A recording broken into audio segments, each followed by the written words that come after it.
এই আজকের অষ্টকালীনের আসর, কিন্তু কর্তৃপক্ষের আজকে আমার প্রতি একটা বিশেষ নিবেদন তারা করতে গেছিলেন।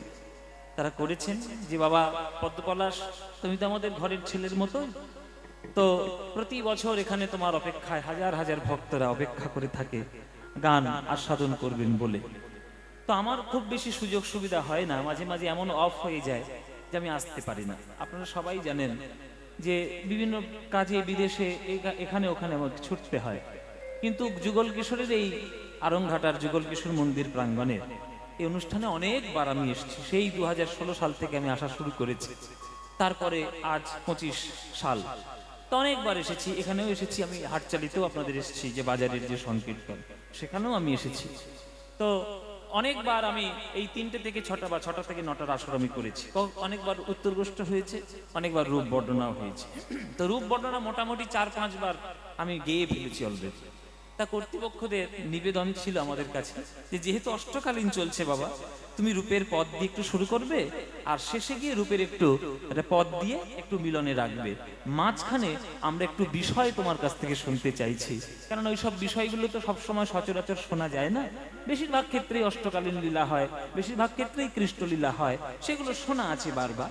কিন্তু একটু তুমি আমাদেরকে নতুন কিছু শুনিয়ে, যেহেতু পর্যায় চলছে, পর্যায়ের যাতে মানভঙ্গ না হয়, তাই প্রথমে তুমি রূপের পদ দিয়ে তুমি শুরু করবে, শেষে গিয়ে একটু অভিসার করে রূপের গান গিয়ে তুমি মিলনে রাখবে, তারপরে কীর্তনিয়া সেইখান থেকে ধরে নেবে। মাঝখানে তোমার কাছ থেকে একটা বিষয় শুনতে চাইছি।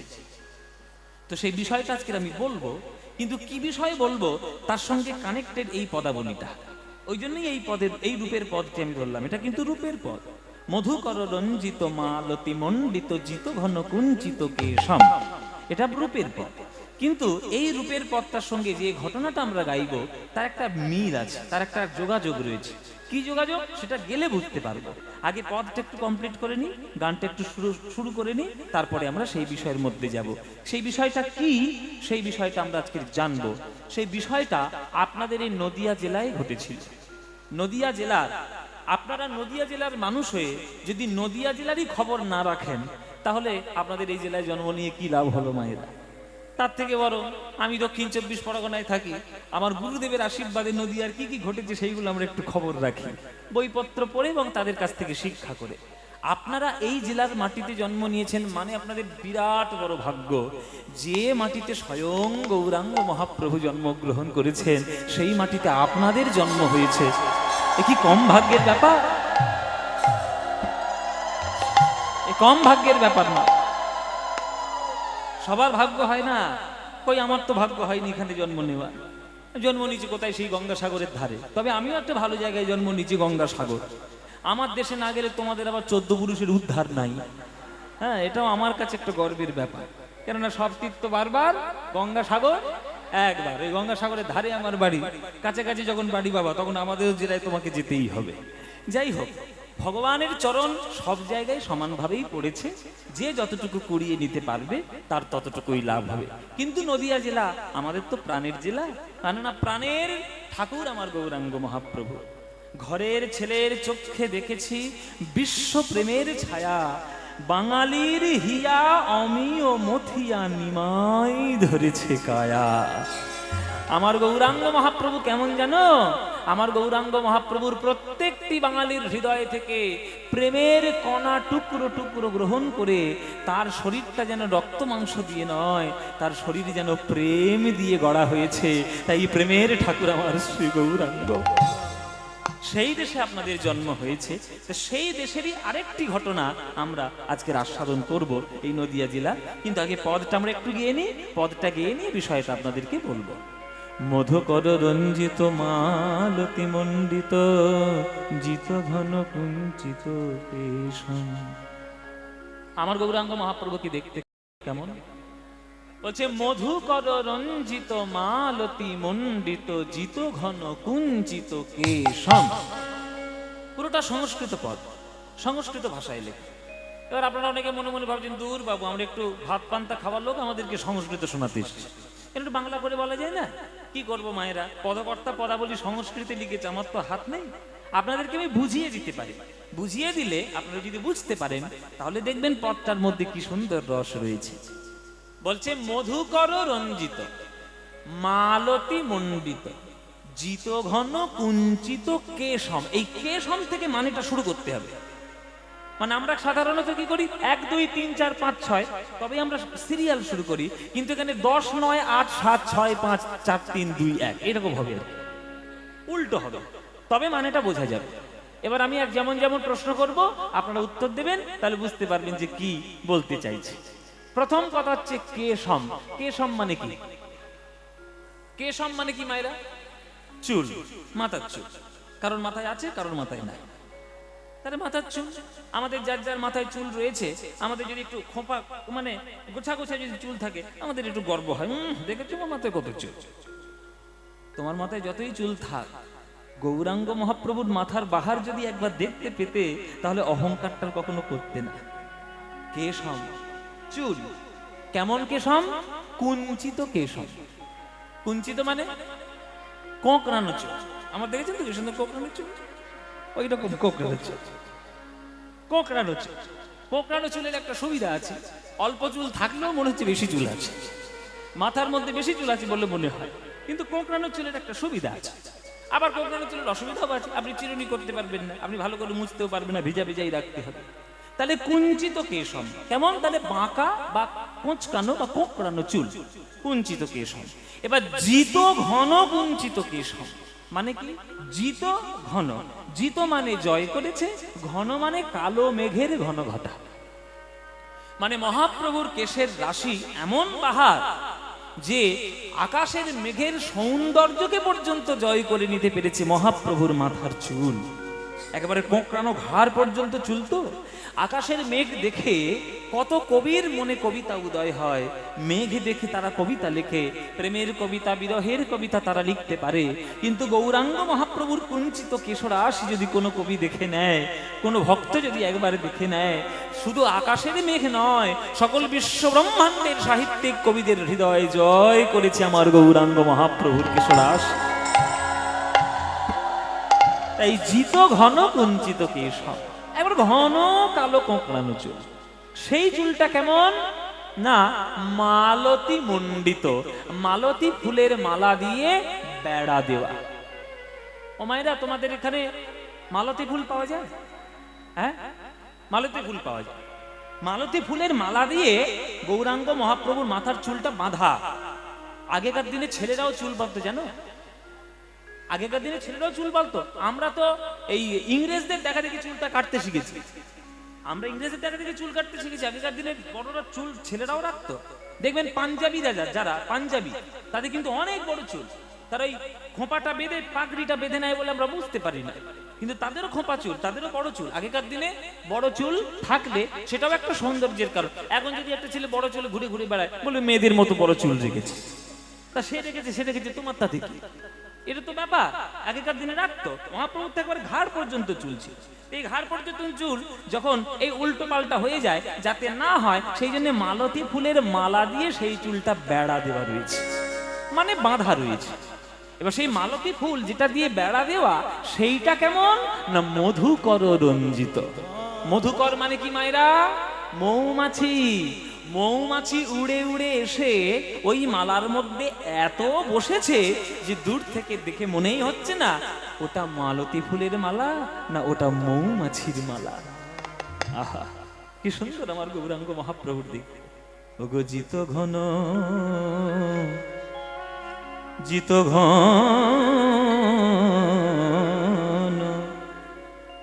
ওগো জিত ঘন কুঞ্চিত কেশম,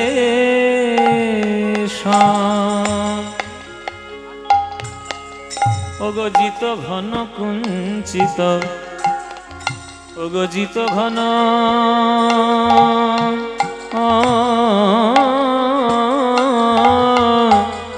কুঞ্চিত কেশম, জিত ঘন কুঞ্চিত কেশম, আমার মধুকর রঞ্জিত মালতী মণ্ডিত, মণ্ডিত জিত ঘন জিত ঘন ঘন জিত ঘন কুঞ্চিত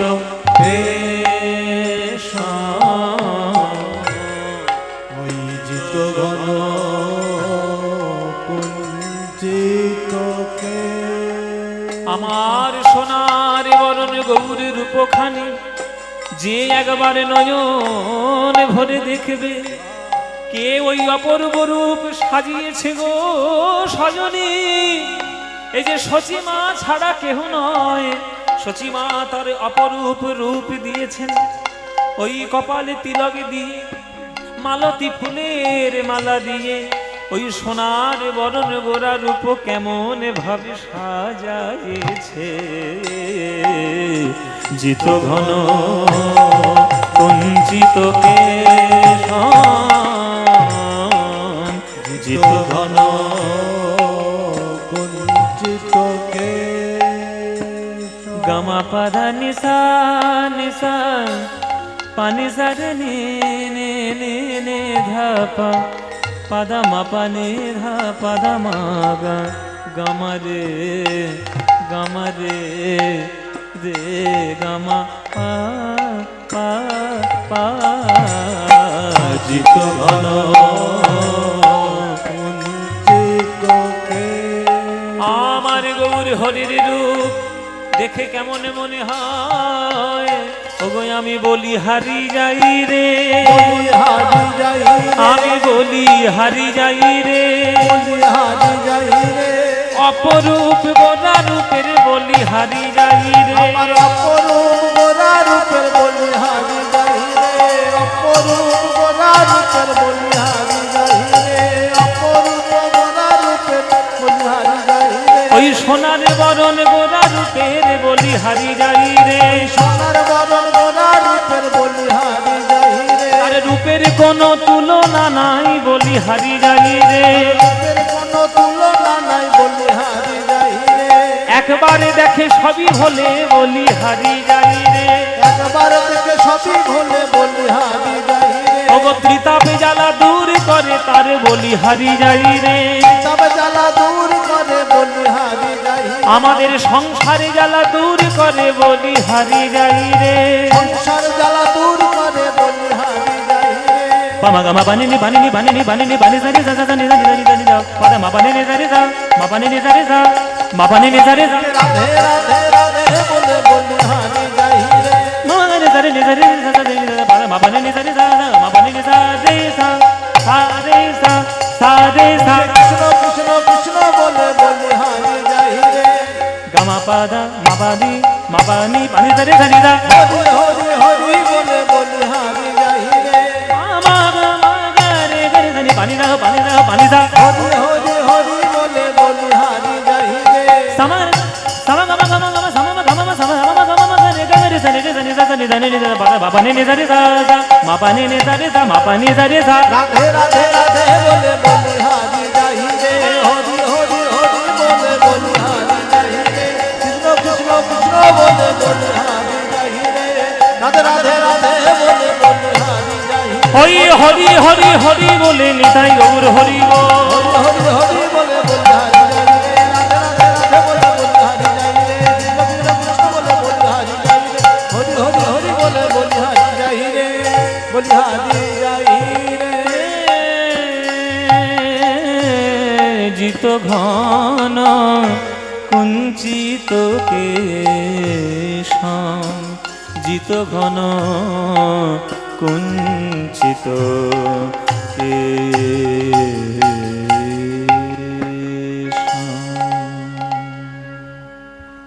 आनंद लीलामय विग्रहाय हेमाभो दिव्य छवि सुंदराय तस्मै महाप्रेम रसप्रदाय चैतन्य चंद्राय नमो नमस्ते चैतन्य चंद्राय नमो नमस्ते जय निताय। उपस्थित सकल कृष्ण अनुरागी गौर भक्तबृंदेर चरणे आमार कोटि कोटि दंडवत प्रणाम। আমার সকল গুরুবর্গের শ্রীচরণে শত সহস্র কোটি দণ্ডবত প্রণাম।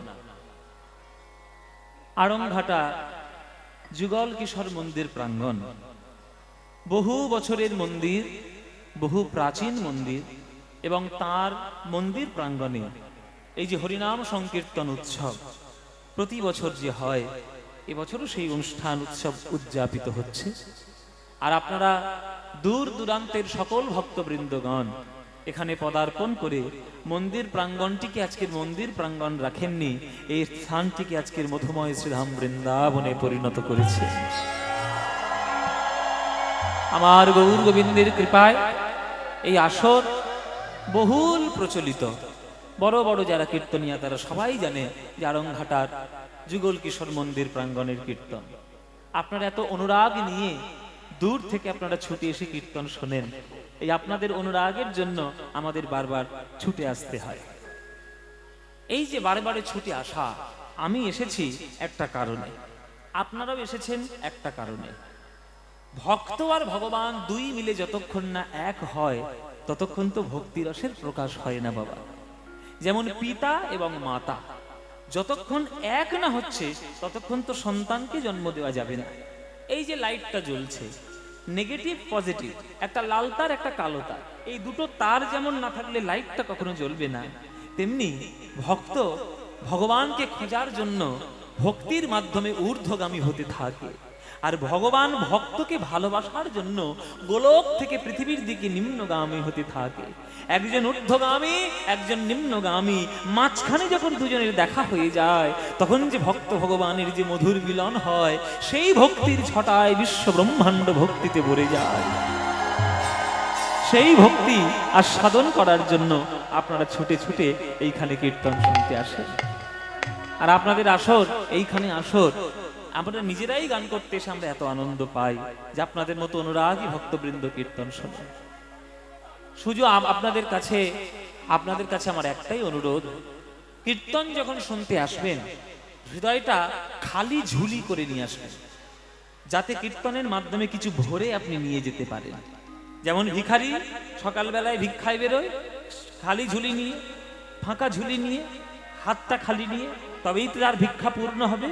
তেমনি কীর্তন শুনতে এলে মনটা খালি রেখে আসবেন, যাতে কীর্তনের মাধ্যমে প্রেম, ভক্তি, জ্ঞান, বিবেক আপনাদের মনের মধ্যে জমা করে নিয়ে যেতে পারে।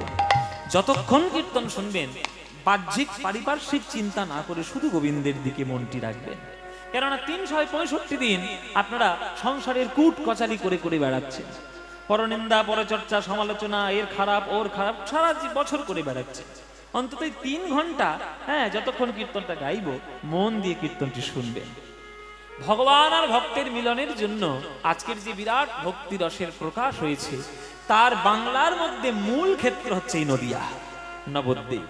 রাধা কৃষ্ণ মিলিত তনু সোনার গৌরাঙ্গ, তিনি এসেছেন, এসে আমাদেরকে প্রেম দিয়েছেন। ওই উপর থেকে নেমে এসেছেন, ওই গোলক থেকে এইখানে নেমে এসেছেন। তাই পদকর্তা কৃষ্ণদাস কবিরাজ গোস্বামী চৈতন্য চরিতামৃতে লিখছেন যে রাধা কৃষ্ণ হয় এক, কৃষ্ণের থেকেই রাধারানীর জন্ম হয়েছে। রাধা আলাদা আলাদা নয়, কৃষ্ণের থেকেই রাধারানীর জন্ম, তারপরে সেটা মিশেছে কৃষ্ণের সঙ্গে। রাধা কৃষ্ণ একই আত্মা, দুই দেহ ধরি, অন্যন্যে বিলসে রস আস্বাদন করি, সেই দুই তনু এবে চৈতন্য গোসাই, রস আস্বাদিতে দোহে হইলা এক ঠাই। রাধা কৃষ্ণ একটাই আত্মা, শুধু দুটো দেহ ধারণ করেছে। কেন না, 1 থেকে 2 যতক্ষণ না হচ্ছে ততক্ষণ তো রস আস্বাদন হবে না, তাই নিজেকে 2 ভাগে বিভক্ত করেছে। 2 ভাগে বিভক্ত করেছে। রাধা একটা নারী মূর্তি, কৃষ্ণ একটা পুরুষ মূর্তি, দুটোকে আলাদা করে রেখেছেন। তাই তারা এসে বৃন্দাবনে প্রেম রস আস্বাদন করলেন। আবার সেই বৃন্দাবনে প্রেম রস আস্বাদন করার পর তাদের হৃদয়ে তাদের শান্ত হলো না, আরো তাদের লালসা বেড়ে গেল। কিন্তু কায়দা এবার অন্য হয়ে গেল, দুজন মিলেমিশে একাকার হয়ে একটা দেহের মধ্যেই সে তারা প্রেম আস্বাদন করার জন্য গৌরাঙ্গ মহাপ্রভু হয়ে এলেন। সেই 2 তনু এবে চৈতন্য গোসাই, রস আস্বাদিতে দোহে হইলা এক ঠাই। এখন আপনাদের মনে প্রশ্ন হতে পারে যে বাবা সেই যখন এক হতে গেল তাহলে তো প্রথমেই এক ছিল, সেটাই ভালো ছিল, দুই কেন হতে গেল, আবার দুই হওয়ার পর এক কেন হতে গেল? এই জন্যই তো তোমাদের বুদ্ধি আর কৃষ্ণদাস কবিরাজ গোস্বামীর বুদ্ধির পার্থক্য। শুনে রাখো, একে একে এক হওয়া, দুই হওয়ার পরে এক হওয়া, আকাশ পাতাল পার্থক্য। ও মায়েরা, তোমাদের আড়ংঘাটার ভালো মিষ্টির দোকানে রসমালাই পাওয়া যায়? আছে কি নেই? আমি মিষ্টি খাই না, ওই জন্য মিষ্টির খোঁজ রাখি না আমি। আছে রসমালাই, জানেন তো? রসমালাই মানে কোন মিষ্টিকে বলে? রসগোল্লা দুধের মধ্যে ফোটানো থাকে, সেইটা ছোট্ট ছোট্ট রসগোল্লা দুধের মধ্যে ক্ষীর করে ফোটানো থাকে, ওইটা হচ্ছে রসমালাই। ওই রসমালাই সব থেকে ভালো পাওয়া যায় বাংলাদেশে, বাংলাদেশের কুমিল্লা জেলায়।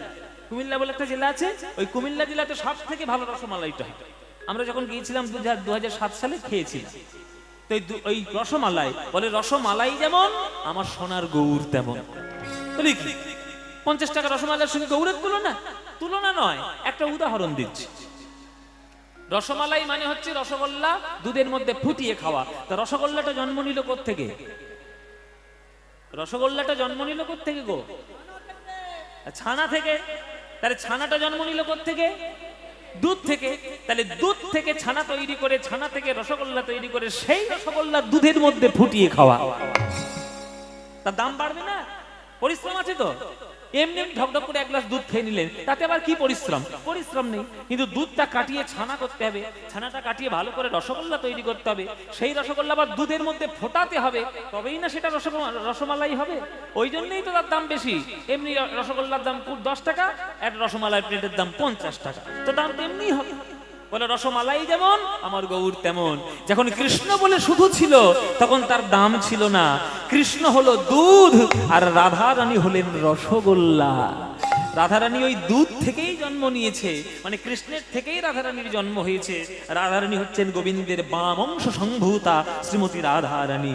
কিন্তু দাপরজুর শেষ লগ্নে ওই রসগোল্লা দুধের সঙ্গে মিশে গেল, মানে রাধারানী কৃষ্ণের সঙ্গে মিশে গেল, গিয়ে রসমালাই হয়ে গেল, মানে সোনার গৌরাঙ্গ হয়ে আমার নদিয়ায় নেমে এলো, এসে আমাদের রসমালাই রস তিনি প্রচার করলেন। তাই মহাপ্রভুর দাম অনেক বেশি আমাদের বাঙালিদের কাছে। ওই জন্যই ভগবান ওই উপর থেকে এইখানে নেমে আসেন ভক্তকে ভালোবাসার জন্য। তাই তোমার আনন্দ আমার পর, তুমি তাই এসেছো নিচে, আমায় নইলে ত্রিভুবনেশ্বর তোমার প্রেম হতো যে মিছে। তাই তোমার আনন্দ আমার পর, তুমি তাই এসেছো নিচে, আমার নইলে ত্রিভুবনেশ্বর তোমার প্রেম হতো যে নিচে। তাই তোমার আনন্দ আমার পর।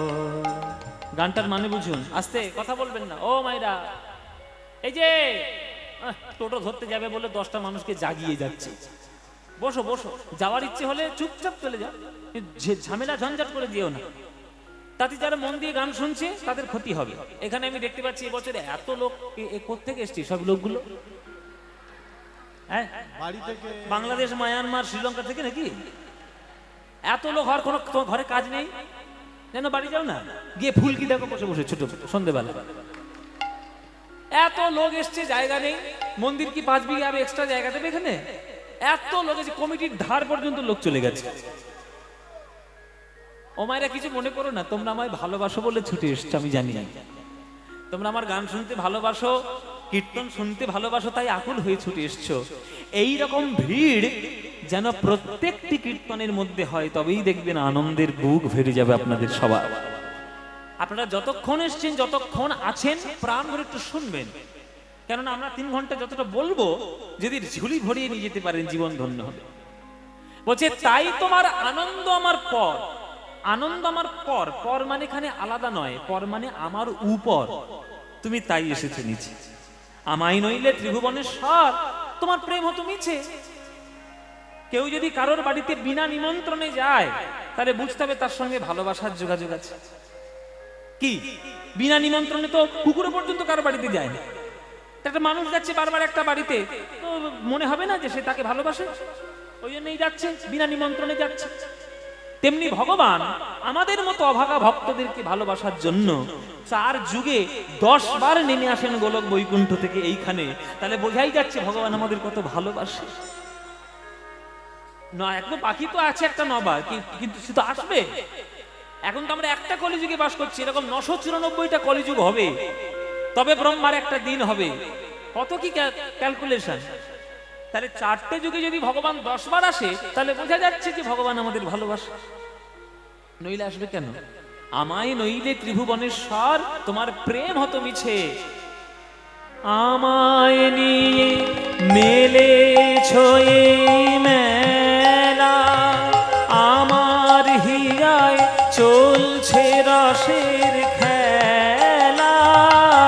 আমায় নিয়ে মেলেছ এই মেলা, আমার হিয়ায় চলছে রসের খেলা। মোর জীবনের বিচিত্র রূপ ধরে তোমার ইচ্ছা তরঙ্গিছে। কি কথা বাবা গানের, কি অপূর্ব কথা দেখুন। আপনারা কি মনে করেছেন আপনার পকেটে পয়সা আছে বলে আপনি আজকে আড়ংঘাটায় কীর্তন শুনতে এসেছেন? ভগবানের কৃপা হয়েছে তাই আপনি এসেছেন। আমি কি মনে করেছি আমি এখানে বুক ফুলিয়ে কীর্তন করতে এসেছি? না, ভগবানের কৃপা হয়েছে তাই আমি এসেছি। আমার মতো ছেলে তো অনেক দিয়ে টুমুটো করে ঘুরে বেড়াচ্ছে, কজনের কীর্তন করার সৌভাগ্য হয়? আমার হয়েছে কেন? ঈশ্বর কৃপা করেছেন তাই। আগের জন্মে হয়তো দু একটা ভালো কাজ করেছিলাম, এই জন্মে হয়তো হরিনাম বলার সুযোগ পেয়েছি। আবার সামনের জন্মে মানুষ হব কিনা তাও কোনো ঠিক নেই। হ্যাঁ, যদি ভালো কাজ করে থাকি ভালো হব, খারাপ কাজ করে থাকলে খারাপ হব। সবটাই ঈশ্বরের করুণার উপর নির্ভর। আপনি যতই বড় জ্ঞানীগুণী হন, আপনি যতই বড় মানবিক দিক দিয়ে উন্নত হন না কেন, ঈশ্বরের কৃপার কাছে আপনি কিছুই নন। কিচ্ছু নন আপনি তার করুণার কাছে। তিনি যখন একটা চুটকিতে সরিয়ে দেবে সব, আপনি বুঝতেই পারবেন না কোথায় আপনি চলে গেছেন। সুতরাং তার কৃপার উপরে নির্ভর করে জীবনটিকে কাটাবেন, তবেই দেখবেন জীবনটি আনন্দময় হয়ে উঠবে। মোর জীবনের বিচিত্র রূপ ধরে তোমার ইচ্ছা তরঙ্গিছে, তাই তোমার আনন্দ আমার পর, তুমি তাই এসেছো নিচে। আমার নইলে ত্রিভুবনেশ্বর তোমার প্রেম হতো যে মিছে। শোনো, তাই তো তুমি রাজার রাজা হয়ে, কি গান মায়েরা, তাই তো তুমি রাজার রাজা হয়ে প্রভু আমার হৃদয় লাগি ফিরছ কত মনোহরণ বেশে, প্রভু নিত্য আছো জানি। তাই তো তুমি রাজার রাজা হয়ে প্রভু আমার হৃদয় লাগে ফিরছ কত মনোহরণ বেশে, প্রভু নিত্য আছো জানি। আস্তে কথা নয় বাবারা, বাবাদেরকে বলছি, মনে করুন আপনার ছেলে সংসারের জন্য খুব খাটে, রোজ কত কাজ করে, খুব পরিশ্রান্ত ক্লান্ত হয়ে বাড়িতে এসছে। আপনি তো বাবা, আপনার বাবা হয়ে পিতৃত্ব হৃদয় আপনার গলে গেছে যে ছেলেটা এত খাটছে, সারাদিন ঘোরাঘুরি করে, সারাদিন হাঁটাহাঁটি করে, তবেই এই সংসারটা চলে। তা আপনি বাবা হয়ে গিয়ে যদি আপনার ছেলেটা বিশ্রামে আছে বলে আপনি যদি ছেলেটার পাটা যদি একটু টিপে দেন, তাতে কি ছেলের অপরাধ হয়? ছেলের অপরাধ হয়? কি গো, হ্যাঁ কি না কিছু বলো। আপনি কি ছেলেকে পাপ দিচ্ছেন? আপনি যে ছেলেটার পাটা টিপে দিচ্ছেন, এটা আপনার স্নেহের বশে আপনি করছেন, যাতে আপনার ছেলেটা একটু সুখে থাকে, যাতে একটু আরাম পায়। তাই আমি যদি মনে করি আমি বাবা, আমি ছেলের পায়ে হাত দেবো কেন, ছেলে খেলে হেঁটে মরুক, ওর কর্তব্য আমাদেরকে পালন করা, আমাদেরকে দেখা, পালন করো। এটা যদি তুমি করে নাও, তাহলে তুমি আর যাই হোক পিতৃত্বের অধিকারী তুমি হতে পারো না। তুমি পিতা হওনি, তুমি পিতা হওয়ার অহংকার নিয়ে বসেছো। আমি বাবা, যা বলবো তাই করবে ছেলে। এটা যদি মনে করেন, তাহলে আপনি পিতা হতে পারলেন না। পিতা হয়ে যদি পুত্রের প্রতি, কন্যার প্রতি আপনার হৃদয়টা নরম না হলো, তাহলে আপনি কিসের পিতা, কিসের মাতা? আপনি তো সামান্য মানুষ। স্বয়ং বিশ্ব ব্রহ্মাণ্ড যিনি চালান, আমার গোবিন্দ, তিনি রাজার রাজা। সকল বিশ্ব ব্রহ্মাণ্ড তার রোমকূপ থেকে জন্ম নেয়, অথচ সেই বিশ্ব ব্রহ্মাণ্ডের ক্ষুদ্র একটা গ্রহ, তার নাম পৃথিবী, আর তার ধুলোকণার মতো একটা জগৎ আমরা মানব জাতি। অথচ আমাদেরকে একটু প্রেম দেওয়ার জন্য তিনি গোলক বৈকুণ্ঠ থেকে নেমে এসে আজ সে ধুলায় গড়াগড়ি দিচ্ছে, হরি হরি বলে নয়ন ধারায় বুক ভাসাচ্ছে। তাকে ডাকবে না তো কাকে ডাকবে? তাই তো তুমি রাজার রাজা হয়ে প্রভু আমার হৃদয় লাগি ফিরছ কত মনোহরণ বেশে, প্রভু নিত্য আছো জাগি। তাই তো প্রভু হেথায় এলো নেমে তোমারি প্রেম, তোমারি প্রেম ভক্ত প্রাণের প্রেমে।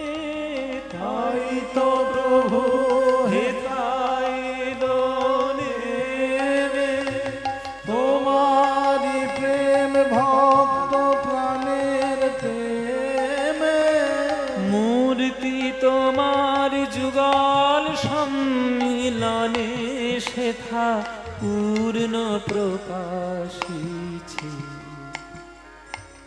এই হচ্ছে গান, এই হচ্ছে গান। চোখের কোণগুলো ভিজে যাচ্ছে আপনাদের, গাইতে গিয়ে আমার চোখের কোণ ভিজে যাচ্ছে, এটা গানের প্রভাব, এটাই হচ্ছে সঙ্গীত। বলছে মূর্তি তোমার যুগল সম্মিলনে সেথা পূর্ণ প্রকাশিছে। যেখানেই আপনি ভগবানের পুজো করবেন, দেখবেন পাশে ভক্ত দাঁড়িয়ে রয়েছে। আপনি গৌর পুজো করছেন, পাশে নিতাই দাঁড়িয়ে রয়েছে। কৃষ্ণ পুজো করছেন, রাধা দাঁড়িয়ে রয়েছে। রাম পুজো করছেন, সীতা লক্ষ্মণ হনুমান দাঁড়িয়ে রয়েছে। রামকৃষ্ণ ঠাকুর পুজো করছেন, বিবেকানন্দ সারদা মা রয়েছে। অনুকূল ঠাকুর পুজো করছেন, বর্দ বারমা রয়েছে। তারা মায়ের পুজো করছেন, বামা খাপার ছবি রয়েছে। শিব ঠাকুরের পুজো করছেন, নন্দী ভিঙ্গি রয়েছে। কোথায় আপনি যাবেন? যেখানেই যাবেন ভক্ত ভগবান মিলে গোটা ভগবান হবে। তাহলে ভগবানকে যদি পূর্ণ করতে চান, আপনাকেও ভগবানের দিকে ছুটে যেতে হবে, তবেই না ভগবান আপনার প্রাণে ছুটে আসবে। দুজনের মিলন হলে তবেই তো জগতে ভক্তির প্রেম প্রকাশ হবে, তবেই তো মানব জাতির কল্যাণ হবে। মূর্তি তোমার যুগল সম্মিলনে সেথা পূর্ণ প্রকাশিছে। তাই তোমার আনন্দ আমার পর, তুমি তাই এসেছো নিচে। আমায় নইলে ত্রিভুবনেশ্বর, তোমার প্রেম হতো যে মিছে। তাই তোমার আনন্দ আমার পর, ওগো তাই তোমার আনন্দ আমার পর, ওগো তাই তোমার আনন্দ আমার পর। রবীন্দ্রনাথ ঠাকুরের গান, এই হচ্ছে রবীন্দ্রনাথ ঠাকুরের গান, যে গানের মধ্যে শুধু প্রেমই আছে আর অন্য কিছু নাই। তাই মধুকর রঞ্জিত মালতি মণ্ডিত জিত ঘন কুঞ্চিত কেশম। তাহলে মহাপ্রভুর রূপ কেমন হলো? এমন কোঁকড়ানো কাঁধ পর্যন্ত চুল, তার শোভা দেখে আকাশের মেহরাশি পর্যন্ত লজ্জায় লজ্জিত হয়ে যাচ্ছে যে আমাদের আর কি রূপ গো, দেখো গৌরাঙ্গ মহাপ্রভুর কাঁধ পর্যন্ত চুল কেমন, তারপরের মুখটা কেমন। ও গো তিলক বিনিন্দিত শশধর রূপক, তিলক বিনিন্দিত শশধর রূপক, যুব মনোহর বেশম মনোহর বেশে যুবতী মনোহর বেশ মনোহর বেশ ওই রমণী ভুলবে না কেন রমণী ভুলবে না বলো বলো কতই পুরুষ তারা ভুলে গেল রমণী ভুলবে না কেন কতই পুরুষ ভুলে আমার গোরা রূপে নয়ন দিয়ে কতই পুরুষ ভুলে গেল গোরা রূপে নয়ন দিয়ে কতই পুরুষ ভুলে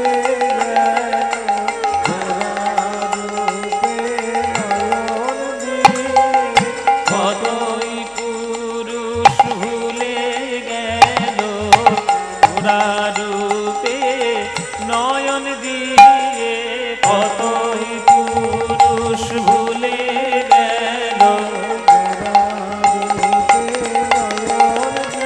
আহা কতই পুরুষ ভুলে গেল তারা গৌর গৌর গৌর বলে কতই পুরুষ ভুলে গেল গৌর গৌর গৌর বলে কতই পুরুষ ভুলে গেল গৌর গৌর গৌর বলে কতই পুরুষ ভুলে গেল গৌর গৌর গৌর বলে রমণী ভুলবে না কেন যুবতী মনোহর বেশম মনোহর বেশ গৌরাঙ্গের বদনটির শোভা কেমন বলছে তিলক ও বিনিন্দিত শশধর আস্তে তিলক বিনিন্দিত মানে তিলক নিন্দা করছে কাকে নিন্দা করছে শশধর শশধর মানে কি মায়েরা শশধর মানে বাবা আকাশের চাঁদ আকাশের চাঁদকে মহাপ্রভুর কপালের তিলক নিন্দা করছে এই তো আশ্চর্য ব্যাপার চাঁদ রয়েছে আকাশে তিলক রয়েছে মহাপ্রভুর কপালে তা চাঁদ তিলকের খায় না পরে যে তিলক গিয়ে চাঁদের নিন্দে করছে কোনো কাজ আছে এ তো গায়ের উপর পা দিয়ে ঝগড়া বাঁধানো কপালে তিলক রয়েছে তিলক বলছে এই চাঁদ তুই যেমন আকাশে আছিস ওই রকম আকাশেই থাক মাটিতে নেমে আসার চেষ্টা করবি না চাঁদ বলছে কেন রে আমি তোর খাই না তোর পড়ি তুই আমাকে এইভাবে আঙুল তুলে কথা বলছিস হ্যাঁ তোর খাই না তোর পড়ি না তোর চালে আমার পুঁই শাকের ডাঁটা এই বল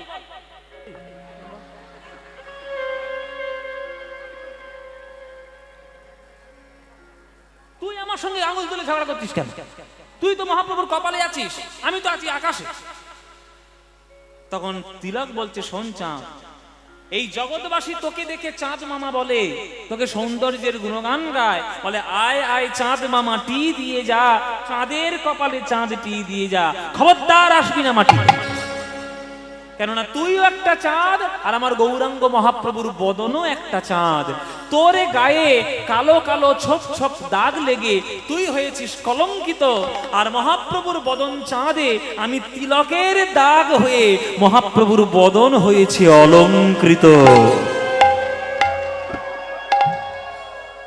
বুদ্ধিমান ভক্ত যারা হবে তারা কলঙ্কপূর্ণ চাঁদ দেখবে না অলঙ্কারপূর্ণ গৌর বদন দেখবে ও মায়েরা তোমরা কোনটা দেখবে গৌর বদন দেখবে তাহলে তোমরা গৌর বদন যখন দেখবে তাহলে তিলক তার অহংকার করবে না হ্যাঁ তুই একদম ওই আকাশে নেমে থাকবি উঠে থাকবি একদম নামবি না সখী রে কলয় গৌর মুদারম কলয় গৌর শোনো শোনো নিন্দিত হাটক কান্তি কলে বড় নিন্দিত হাটক কান্তি কলে বড় গর্বিত মারক মারং গর্বিত মারক মারক। মহাপ্রভুর অঙ্গকান্তি কেমন ভাবে জগতে প্রকাশ পাচ্ছে। বলছে নিন্দিত হাটক। হাটক মানে কি? আস্তে, এই যে এরা লাস্টে আসবে ফার্স্টে বসবে, এদের কিনে কি করিতে কি? এই যে থামো থামো, এই মেয়েগুলো যেখানে যাবে না এরাই মহাভারত বাঁধায়। এদের জন্যই কুরুক্ষেত্রের যুদ্ধ হয়েছে। এত জায়গা নেই ঝগড়া মারামারি। আগে থেকে আসো না কেন?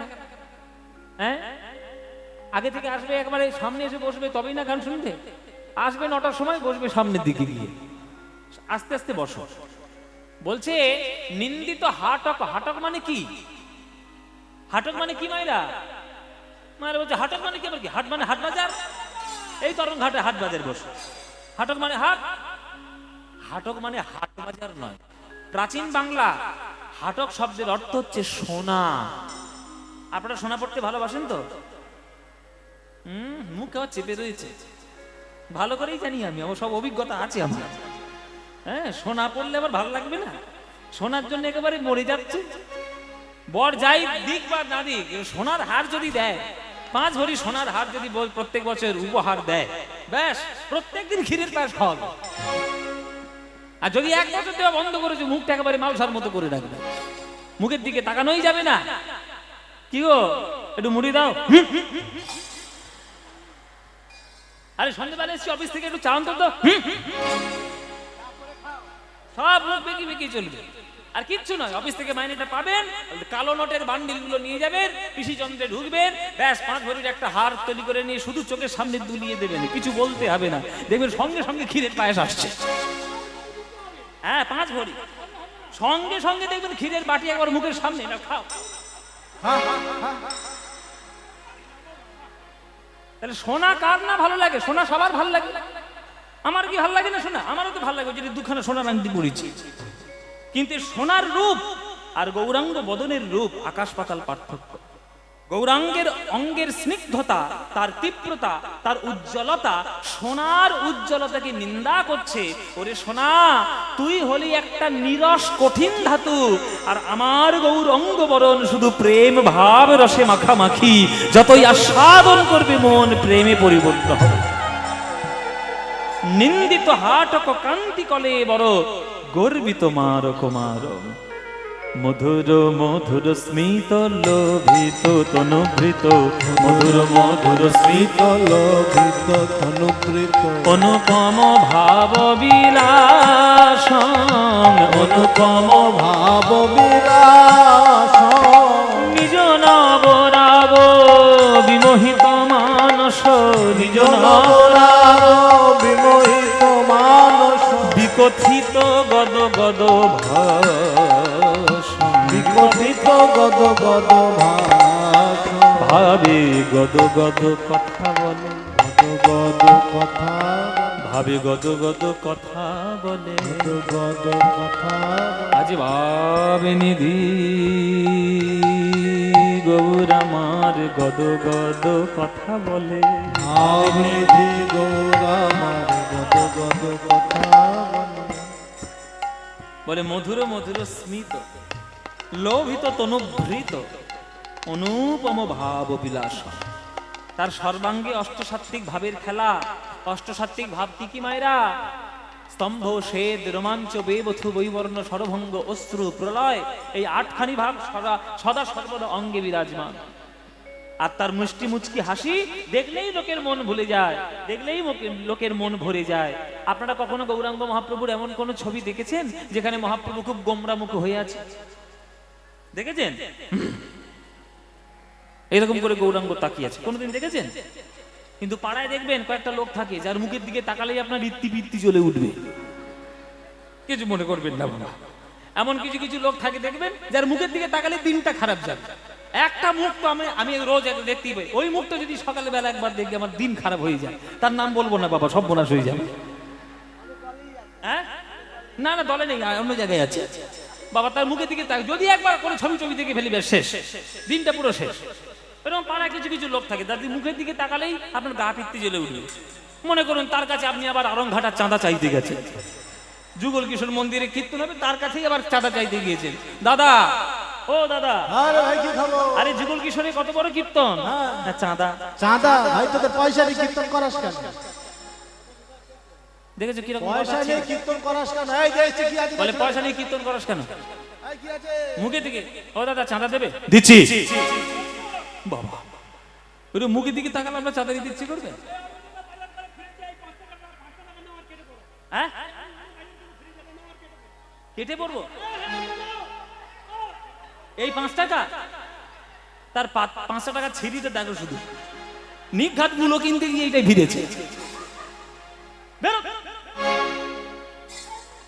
তো এই মুখের দিকে তাকালে আপনার ভালো লাগবে না কথা বলতে ইচ্ছে করবে? কিন্তু মহাপ্রভুর মুখের দিকে তাকালে কি আপনার কোনো মনের মধ্যে দুঃখ হবে কি? ও মায়েরা তোমরা সত্যি করে বলো, মহাপ্রভুর দিকে তাকালে দুঃখ হয় না আনন্দ হয়? হ্যাঁ আনন্দ হয়। তাহলে মধুর মধুর স্মিত লোভিত তনুভৃত অনুপম ভাব বিলাসং নিজ নবরাগ বিমোহিত মানস বিকথিত গদ গদ ভাষণ।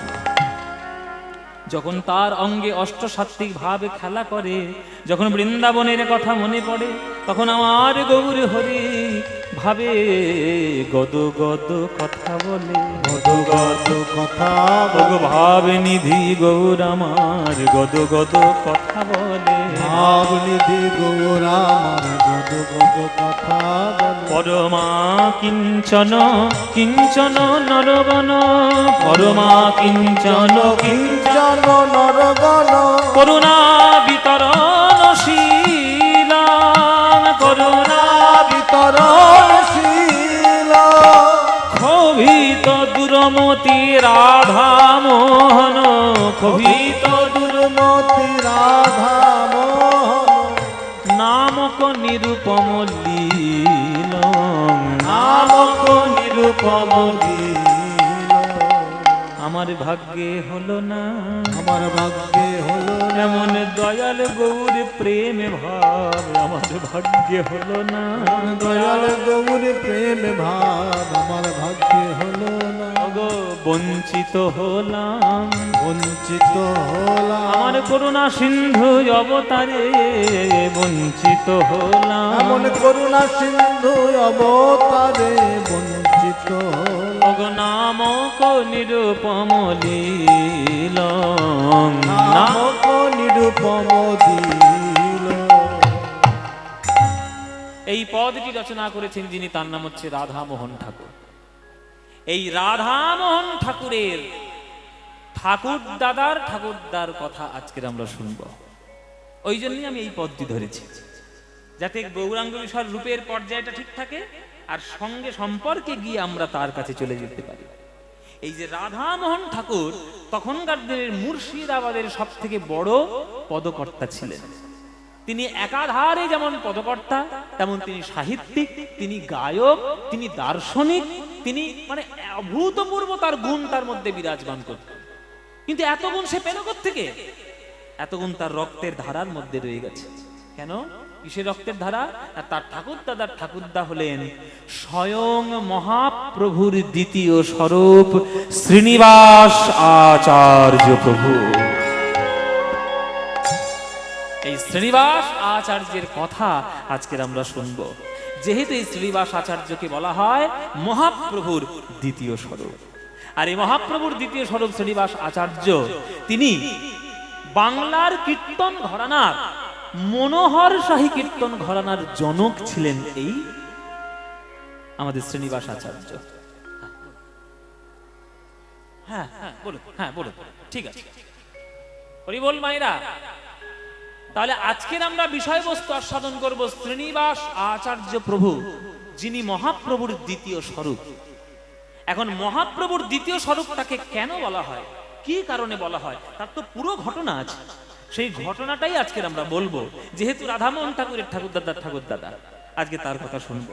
শোনার পর একদম শেষে গিয়ে তারই সুর করা, তারই মনোহর শাহী ঘরানার কীর্তনের পদ দিয়ে তবে আমরা গান শেষ করব। রূপের পদ যেহেতু আমরা শেষ করব রূপের পদ দিয়ে, কিন্তু তারই সুর দেওয়া এই শ্রীনিবাস আচার্যের দেওয়া সুর মনোহর শাহী ঘরানার কীর্তনের গান, বড় তালের গান, সেই গানটা গেয়ে তারপরে আমরা শেষ করব। আর মাঝখানে আমরা শ্রীনিবাস আচার্যের জীবন কথাটা একটু শুনে নেব। হ্যাঁ, চলুন তাহলে আমরা আজকে রূপ বর্ণনাও করব কৃষ্ণের, তার মাঝখানে এত বড় ভক্তের জীবনী এবং তার মহাপ্রভুর পরে তার গুরুত্ব কতটুকু সেই সমস্তটা জেনে আজকের আমরা লীলা শুরু করব। নামক নিরূপম লীলং হে, নামক নিরূপম লীলং হে, নামক নিরূপম লীলং হে, নামক নিরূপম লীলং হে, নামক নিরূপম লীলং হে, নামক নিরূপম লীলং হে, নামক নিরূপম লীলং হে, নামক নিরূপম লীলং হে, নিরূপম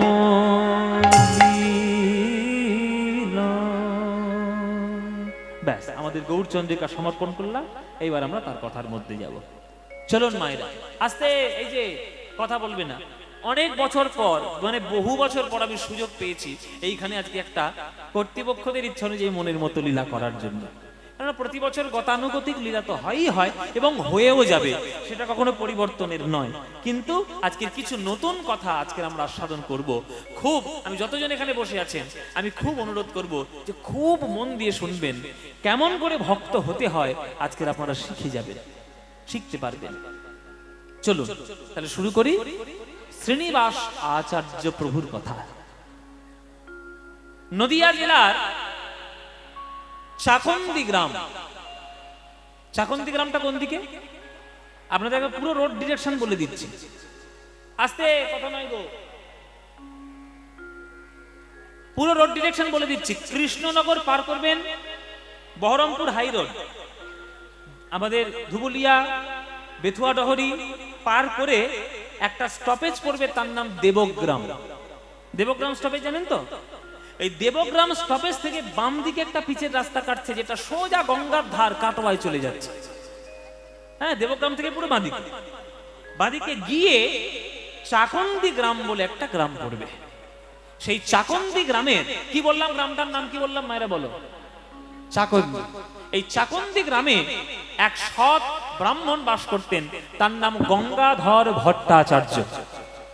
কি নাম বললাম মায়েরা? হ্যাঁ, আমি কিন্তু এরকম মাঝে মাঝে প্রশ্ন করে দেখে নেব যে আপনারা ঠিক শুনছেন কিনা। গঙ্গাধর ভট্টাচার্য, এই গঙ্গাধর ভট্টাচার্যের মনে বড় বাসনা, আমি পড়াশোনা শিখে খুব উন্নত শিক্ষিত হব, আর পড়াশোনা করার জন্য যাব আমি নবদ্বীপ।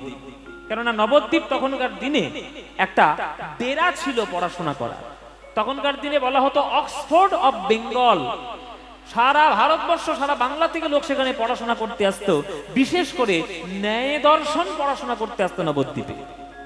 হ্যাঁ, তো সেই নবদ্বীপে পড়াশোনা করতে গেছে আমার এই গঙ্গাধর ভট্টাচার্য। পড়াশোনা করেন আর তিনি নয়ন ভরে দর্শন করেন যে প্রত্যেক দিন সকাল বেলায় গৌর হরি দল বল খোল করতাল ভক্ত সঙ্গে লয়ে প্রত্যেক দিন সকাল বেলায় হরিনাম করতে করতে চলে যায় ভক্তদের মনস্কামনা পূর্ণ করার জন্য, প্রত্যেক দিন চলে যায়। এইটা দেখে এই গঙ্গাধরের মনে কত আনন্দ।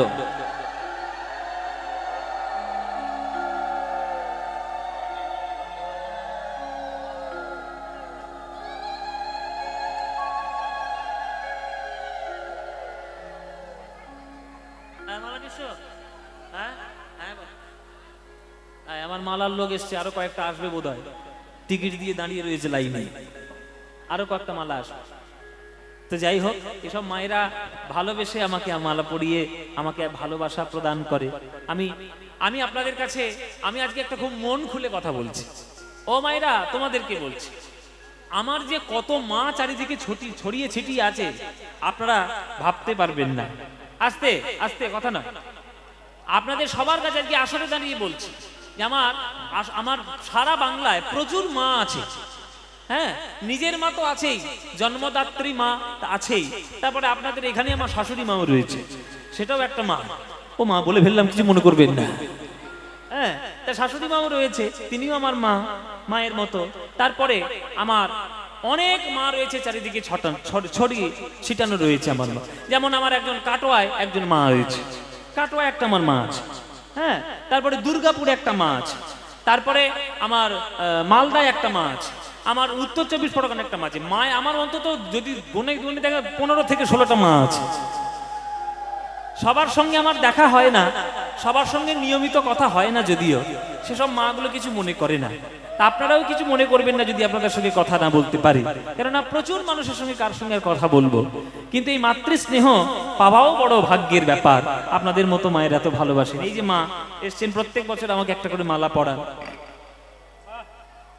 জয় নিতাই, জয় নিতাই। কি সুন্দর মালা গেঁথেছে, হ্যাঁ, কি সুন্দর মালা, বাহ!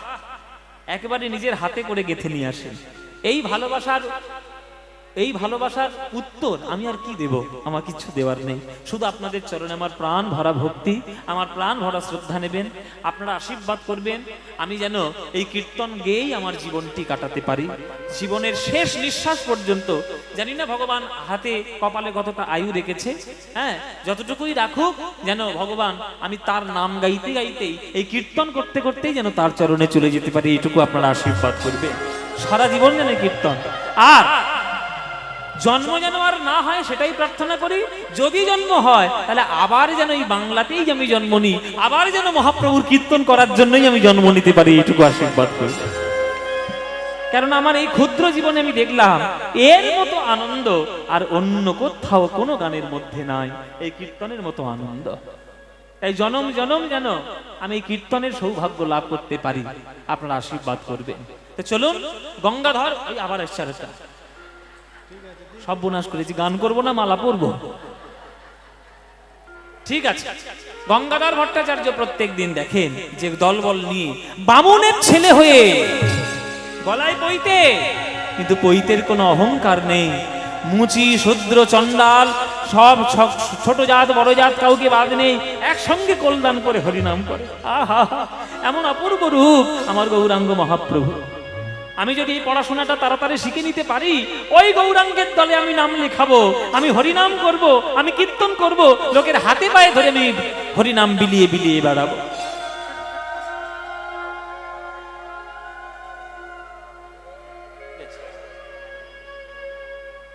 হরি বল, জয় নিতাই, জয় নিতাই, জয় নিতাই, জয় নিতাই। এই গঙ্গাধর ভট্টাচার্যের মনে বড় বাসনা, মনে মনে ভালোবেসে ফেলেছেন গৌরাঙ্গ মহাপ্রভুকে। ও মায়েরা, ভালোবাসা কি করার জিনিস? ভালোবাসা হওয়ার জিনিস। যার প্রতি যার ভালোবাসা হয়ে যায়, হয়ে যায়। একে আটকানো যায় নাকি? ভালোবাসা তো আটকানো যায় না।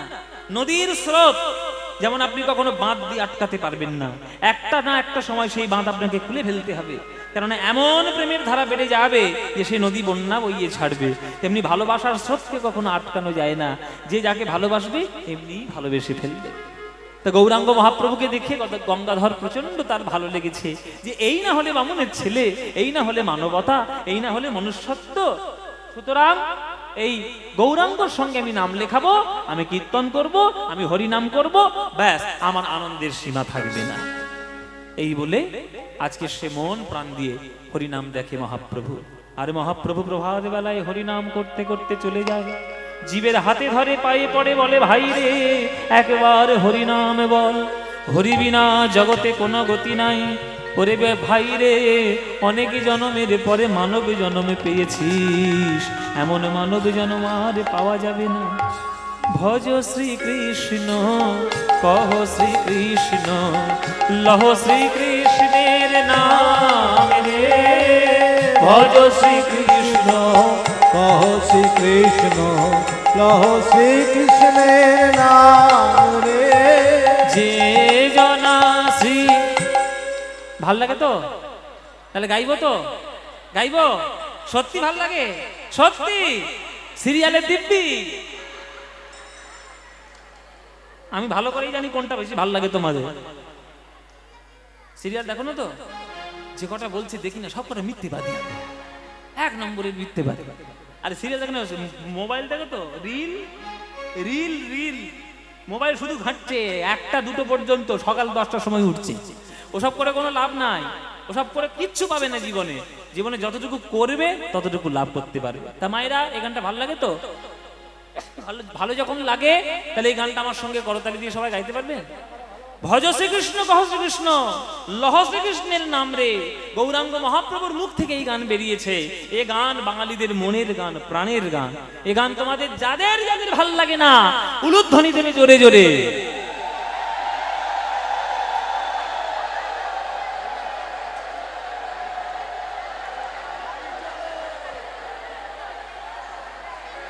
তাহলে বাড়ি যাই, হ্যাঁ বাড়ি যাই, বাড়ি যাই। এই চলো বাড়ি চলো।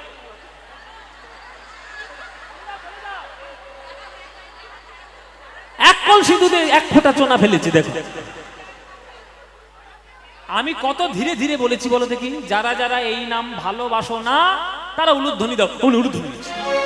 এই এই এই এই। হ্যাঁ, ভুল হয়ে গেছে সারাদিন। ও মায়েরা, ভুল হয়েছে কি? তাহলে শুধরে নাও। এইবার যারা যারা ভালোবাসো, এইবার উলুধ্বনিটা দাও দেখি।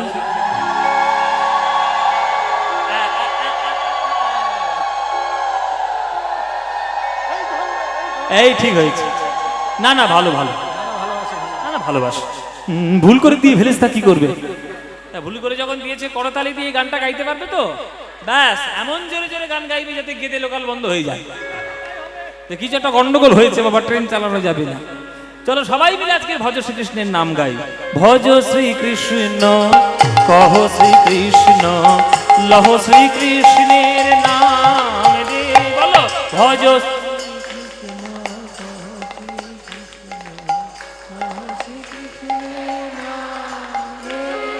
যে জনা শ্রীকৃষ্ণ ভজে, সে হয় আমার প্রাণ রে। বলো যে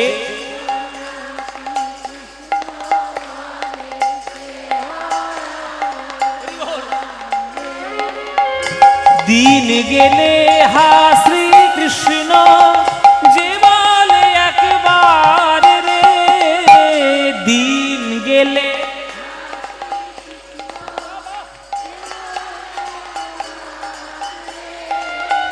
সেই জন আমার হয়, আমি হই তার রে। সে জন